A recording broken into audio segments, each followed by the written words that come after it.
dans tous les cas, moi je vous le dis, l'haltérophilie, c'est le meilleur sport au monde. Il n'y a pas de débat, il y a zéro débat.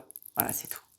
Welcome to my channel. Bon, j'avoue, je parle pas anglais, mais ici on va parler français, d'haltéro, de vie, de mental, enfin, tout ce que tu n'as jamais entendu sur tes podcasts. Voilà pourquoi celui-ci va être ton préféré. Tu peux t'abonner parce qu'on va se retrouver tous les dimanches à 18h. Salut les copains! Donc, on est dimanche, 18h, et on se retrouve pour un nouvel épisode de ton podcast Entre copains sportifs. N'hésite pas à liker la vidéo si elle t'a plu, à commenter pour me dire quel sport tu fais. Si tu fais de l'haltéro, si ces conseils t'ont paru importants et t'ont paru logiques, sensés. N'hésite pas à partager cette vidéo, s'il te plaît. Donne-moi de la force, ça me fera plaisir. Et aussi, très important, abonnez-vous, parce qu'on se retrouve ici tous les dimanches à 18h pour un nouvel épisode. Aujourd'hui, on va parler de l'haltéro, mais plus précisément, comment perfectionner ton haltéro. Je vais vous donner 6 conseils pour perfectionner votre haltéro. J'entends que tu fais déjà de l'haltérophilie, mais que tu veux t'améliorer en haltéro, ou ça peut aussi être tu débutes l'haltérophilie et tu veux également développer ton haltéro. Bref, là, ça concerne vraiment tous les haltérophiles. Même si tu n'en fais pas, voilà, tu es curieux, tu as envie de commencer sur de bonnes bases, tu peux regarder cette vidéo, il n'y a pas de souci. En conseil numéro 1, déjà, le plus important, arme-toi de patience, vraiment. Parce que je vous promets, même si ça fait des années que tu fais de l'haltéro, tu auras toujours un moment où il va falloir que tu te remettes en question, ou que tu revois un petit peu cette technique, que tu revois ça. Il y a un jour où tout sera très bien, même une période où tout se passera bien dans ton haltéro, tous les mouvements se coordonneront bien entre eux. Puis je sais pas, un jour tu te réveilles, puis tu as l'impression que tu sais faire... tu sais aussi bien faire un clean qu'un crossfitter. Non, je rigole. Mal perdu, je rigole. Ah, ça petit jeu, vraiment une pétasse.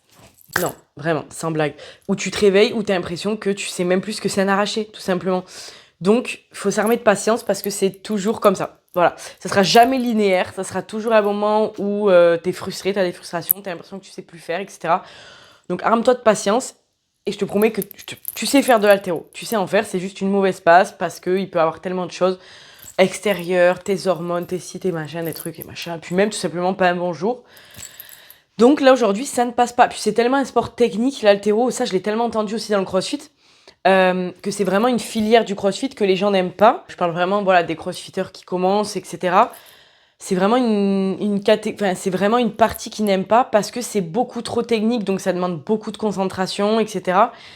Voilà, quand on fait l'haltéro, il faut vraiment savoir pourquoi on le fait et vraiment aimer ça parce que c'est vraiment de la technique, c'est-à-dire que c'est pas un sport où tu vas pour défouler après une mauvaise journée. Enfin, tu peux, mais tu as aussi une partie où il faut que ton cerveau il reste connecté, il reste lucide pour vraiment comprendre, ressentir les sensations que tu as, comprendre pourquoi il faut faire comme ça, etc., etc. Voilà, c'est un sport technique, donc ça demande, c'est comme ça demande d'être patient. Et c'est une patience de toute une vie. Hein. C'est pas une patience d'un mois, c'est vraiment toute une vie. On réapprend des choses, on redécouvre des choses, ça c'est sûr, vraiment. Donc, armez-vous de patience, ça c'est le premier conseil le plus important. Après aussi, ne faites pas 36 000 sports en même temps. Faites pas de l'haltéro, puis un peu de badminton, puis un peu de danse, puis un peu de ci, un peu de ça, un peu de truc, un peu de truc. Non. Si vraiment vous voulez vous perfectionner en haltéro pour éventuellement faire des compétitions ou autre, faites de l'haltéro en fait. Vous pouvez, voilà, un sport à côté, ça peut être complémentaire aussi, etc. Ça c'est sûr, ça j'en reviendrai après. Mais ne faites pas what 1000 trucs en même temps et qui en plus ne correspond pas du tout à de l'haltéro, enfin qui est l'opposé par exemple de l'haltéro ou quoi que ce soit. Voilà, vous pouvez faire de l'haltérophilie en complément d'autres sports, d'un autre sport par exemple, mais faites pas 10 000 trucs en même temps. C'est même pour ça que dans le crossfit on dit soyez moyen partout parce que c'est logique que tu peux pas être, ou alors si tu prends des médicaments magiques, mais sinon tu peux pas être vraiment le meilleur du monde partout et c'est logique. Si vous faites juste de l'haltéro pour le kiff, etc., bah faites-vous kiffer, faites plein de trucs, ça c'est bon aussi. Mais si vraiment votre objectif premier c'est vous perfectionner à l'haltéro, vous améliorer, éventuellement faire des compètes, etc., comme je l'ai dit, non, faites vraiment de l'haltéro en sport principal et ajoutez-y un petit sport si c'est votre kiff ou un petit sport en complémentarité de celui-là. Voilà, mais concentrez-vous dessus, ça c'est important. Mais comme je dis, vous pouvez quand même éventuellement faire d'autres sports complémentaires à côté. C'est-à-dire quand je parle sport, c'est pas un sport vraiment véridique. C'est-à-dire que par exemple, vous pouvez faire de l'haltérophilie, mais en complémentarité, et vraiment je vous le conseille, c'est de faire le mieux pour moi, c'est de la musculation à côté, Bon, la musculation. Après, voilà, ça dépend un petit peu les prog aussi que vous avez avec votre coach, etc. Il y en a qui sont un petit peu à l'ancienne. Mais bon, je pars du principe où quand même une programmation de musculation à côté, c'est la base. C'est pas pour rien que des champions d'haltéro ont des prépas physiques, etc. Parce que c'est la base. Ça vous permet d'être plus solide, de développer également votre force, de prévenir tout ce qui est blessure. C'est vraiment, pour moi, ça va de pair avec l'haltéro de faire de la musculation. Voilà, ça vous renforce dans votre globalité, ça renforce également vos points faibles, ça développe encore plus vos points forts. Non, vraiment, faites de la muscu, ça c'est important. Bon, bien sûr, encadré, mais faites-en. Il y a aussi la partie, deux autres choses que bon, ben, les haltérophiles n'aiment pas forcément, et surtout qu'ils oublient beaucoup. Ça va être la partie stretching, donc vraiment souplesse, bon, aussi mobilité, mais vraiment le stretching dans sa globalité. Plus un muscle a une capacité d'étirement importante, plus sa capacité de raccourcissement, c'est pareil, serait importante. Vulgariser, plus vous êtes, putain, j'arrive pas! Plus vous arrivez, c'est comme un élastique, c'est le même principe. Plus on étire l'élastique, plus son envoi de force est important. Ben là, c'est le même principe. Donc, important à travailler. Puis pareil, l'haltérophilie, ça demande une énorme souplesse, une énorme mobilité. Bah, ça se travaille comment? En faisant de la souplesse, en faisant de la mobilité. Voilà, tout simplement. Donc, c'est important de le faire. Puis, sous un autre point de vue, de travailler aussi son système nerveux parasympathique. Parce qu'en haltéro, on est tout le temps avec son système nerveux sympathique. Voilà, on est tout le temps au taquet. C'est un sport vraiment très, très explosif, très vif, très puissant, où tout se fait en une seconde. Donc c'est important à côté de travailler ce système nerveux-là. Parce que quand vous arrivez en compétition, que vous êtes stressé, que votre cœur bat la chamade, voilà, vous voyez ce que je veux dire, si vous avez déjà fait compétition, de travailler ce système nerveux-là, ça va permettre à votre corps de passer d'un système nerveux, enfin de passer d'une énergie un petit peu stressée, d'une énergie vraiment rythmée, dynamique.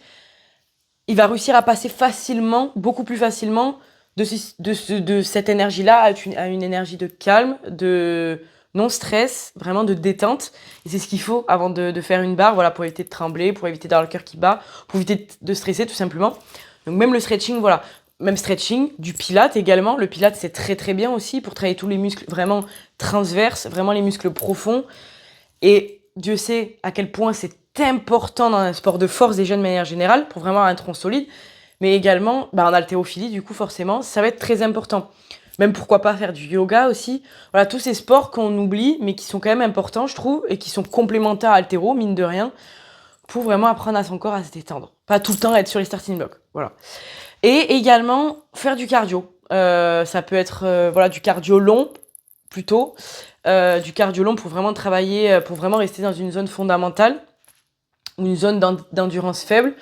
Mais voilà, travailler le cardio, ça c'est important. Même pour avoir une meilleure récupération. C'est-à-dire que quand vous allez faire votre barre, vous savez, on est dans une zone d'anaérobie alactique. C'est-à-dire que c'est vraiment une zone où ça demande une contraction rapide. C'est-à-dire que c'est un effort d'une seconde, hein, monter sa barre en haut. Ça prend max 5 secondes, on va dire, si on a une grind de fou. Mais bon, généralement, voilà. Mais ça demande vraiment un effort très rapide. Mais le corps fluctue entre toutes ces zones-là. Elle n'est jamais sur une zone tout le temps H24. Elle fluctue, c'est-à-dire que même en haltéro, on n'est pas que dans cette zone-là. On est aussi en zone aérobie pendant la récupération. Et plus cette zone aérobie est travaillée et efficace, plus votre récupération sera optimale. C'est logique. Donc, travailler son cardio, c'est important pour avoir une meilleure récupération. Quand vous allez à votre compétition, vous faites votre barre. Vous allez avoir votre passage après. Alors, soit 2 minutes après, si vous vous succédez à vous-même, soit vous avez quand même un petit peu de temps, si vous avez d'autres personnes entre vous, etc. Mais c'est important quand même de récupérer le mieux possible, ça c'est sûr. De toute façon, on le voit, moi je l'ai vu dans les compétitions, tous ceux, par exemple, les crossfitters, qui travaillent toutes ces zones, en fait, finalement, qui travaillent toutes leurs zones, l'anaérobie lactique à lactique et l'aérobie, ils travaillent dans leur ensemble, les travaillent régulièrement, et généralement, je les vois, ils ont une récupération de folie. Franchement, j'ai même pas l'impression qu'ils viennent de faire une barre, alors que moi, je suis là, je suis morte. Mais je suis morte, c'est fou. Donc vraiment, travailler ce cardio-là, ça serait important. Ne faites pas que de l'haltéro. Faites toutes ces choses complémentaires. Voilà. C'est un peu contradictoire avec ce que je viens de dire, mais vous avez compris ce que je veux dire. Ensuite aussi, ça revient à tout ce que j'ai dit dans plein d'autres vidéos. Essayez d'avoir un coach, ou au moins voilà, d'être dans une salle où il y a un coach qui fait le cours, ou un coach perso, ou un coach minimum à distance. Même si vous débutez haltéro, franchement, je vous conseille pas trop. Mais au moins ça, quoi, qu'il y ait du retour, mais extérieur. Parce que vous allez avoir votre œil, ça c'est sûr, donc vous filmez tout ça, ça c'est stop. Mais des fois, on n'est pas juste envers nous-mêmes, et un œil extérieur, c'est la base. C'est la base.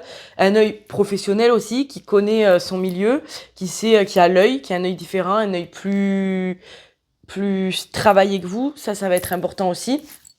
Mais voilà, le retour extérieur, il est fondamental si vous voulez vous perfectionner. Tout le monde a un coach. Même des sportifs de haut niveau ont des coachs parce que c'est normal. À partir du moment où ne pensez pas que vous pouvez tout faire tout seul avec Internet, avec ChatGPT, avec ce que vous voulez. Non, il faut du retour, il faut du visu. Ça, c'est super important et c'est ça qui va vous faire, même par exemple, il suffira d'un déclic. Vous allez faire votre mouvement, vous n'allez pas comprendre qu'est-ce qui se passe. Cette personne-là, votre coach ou j'en sais rien, cette personne-là qui a ce point de vue extérieur par rapport à vous va vous dire là, là, t'as pas assez tiré, t'as pas assez si. Et dès qu'il va te dire ça, tu vas te dire, ah mais oui, c'est vrai. Il suffit que ça soit ce déclic qui te permette de complètement arrêter de faire ce que tu faisais et modifier tout. Voilà, des fois, ça suffit de juste un regard, un point de vue et ça modifie tout. Donc, prenez un avis extérieur, c'est important, vraiment. Pareil, quand vous faites de l'haltéro, c'est pareil, ça va avec le suivi extérieur. Ne faites pas tout le temps la même chose. Il faut créer de la compensation. C'est la même chose qu'en musculation. Faites pas le même programme des mois, ça sert à rien. Voilà, ça ne sert à rien. Alors oui, si vous débutez, c'est sûr que vous allez avoir des facilités à vous développer, parce qu'un débutant, ça va être plus simple pour lui de progresser que quelqu'un qui en fait depuis longtemps, c'est sûr. Mais essayez de toujours vous créer des compensations, de changer de programmation, de changer de façon de vous entraîner, etc. Ça, c'est important. Et après, ça, c'est votre coach qui vous le fera. Ou vous-même, si vous coachez. Après, même si vous êtes coach, je vous conseille quand même... c'est bien, des fois, de se prendre un coach à part pour qu'il vous fasse une programmation à part.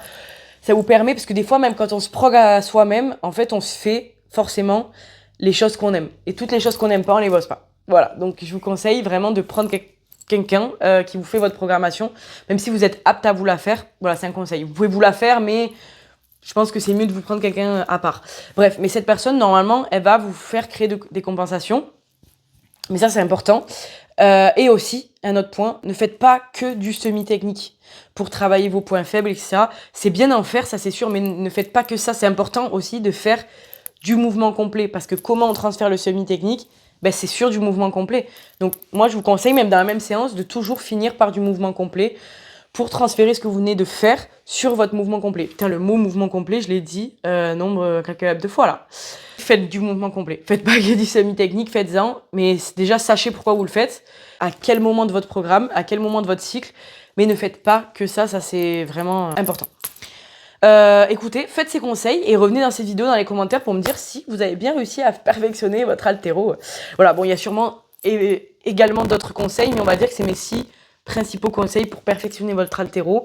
Donc voilà, enregistrez cette vidéo, mettez-la dans vos favoris pour les suivre et puis voilà, si vous voulez perfectionner votre haltéro en fait, tout simplement. Je l'ai dit en début de vidéo, n'hésitez pas à liker, commenter la vidéo, partagez s'il vous plaît, donnez-moi de la force et n'hésitez pas à vous abonner, surtout à mettre la petite cloche parce qu'on se retrouve ici tous les dimanches à 18h pour un nouveau podcast de ta chaîne préférée Entre copains sportifs. Bisous! Bon, j'espère que cette vidéo t'aura plu. N'hésite pas à liker, commenter pour me dire ce que t'en as pensé, partager et t'abonner parce qu'on se retrouve ici tous les dimanches à 18h. Tu peux aussi me retrouver sur Instagram. Mon nom est Noah Loubert Claverie où tu pourras y retrouver davantage de contenu sportif.